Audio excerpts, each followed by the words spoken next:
There's a warning tonight that smart cars are being increasingly used by domestic violence perpetrators to stalk and track their victims. According to the eSafety Commissioner, modern features in connected cars can be used to spy on partners, gaslight them, and in some extreme cases even control door locks and stop engines. Dr. Tessa Boyd-Caine is the CEO of Australia's National Research Organisation for Women's Safety, and she's with us on the desk right now. This is terrifying. I never thought that this was even possible. Is this happening? Is it real?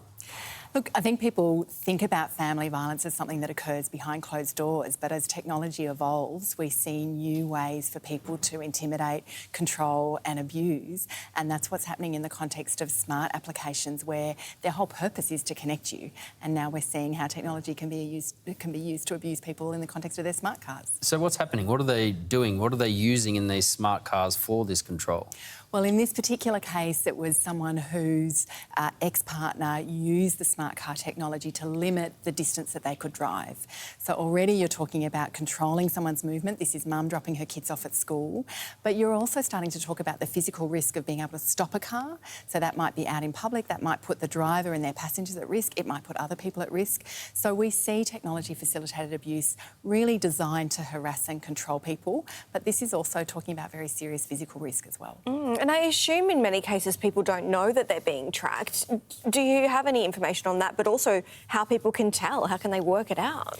Well, in fact, we're seeing rapid rise in the number of people experiencing technology-facilitated abuse, but also people often don't report it. And they don't report it because they feel shame, they might not know that there are avenues available to them, or they might be worried that reporting it is going to actually increase the abuse. So I think that's partly why we've seen this new service funded by the government at eSafety to help people understand what technology-facilitated abuse looks like and what they can do about it.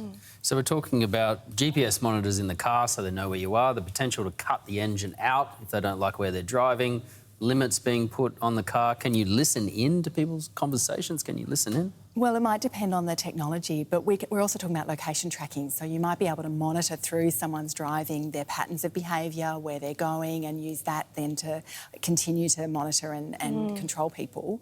And we know that technology-facilitated abuse can be used through apps, so the ways that people stay connected with their friends or family. We see a lot of technology-facilitated abuse occurring at work as well. So it really is a serious problem. And we've done some work looking at perpetrators. People know that they are using technology to abuse. They know that they're using it to control. So we really need to support people to understand how to stop it. As you just said, it's not just cars, but would you like to see, in this case, car manufacturers do something to make these vehicles more safe? Absolutely. So there are things that individuals can do to make themselves safe, but we need to make sure that people who are designing, developing and selling products are thinking about safety by design.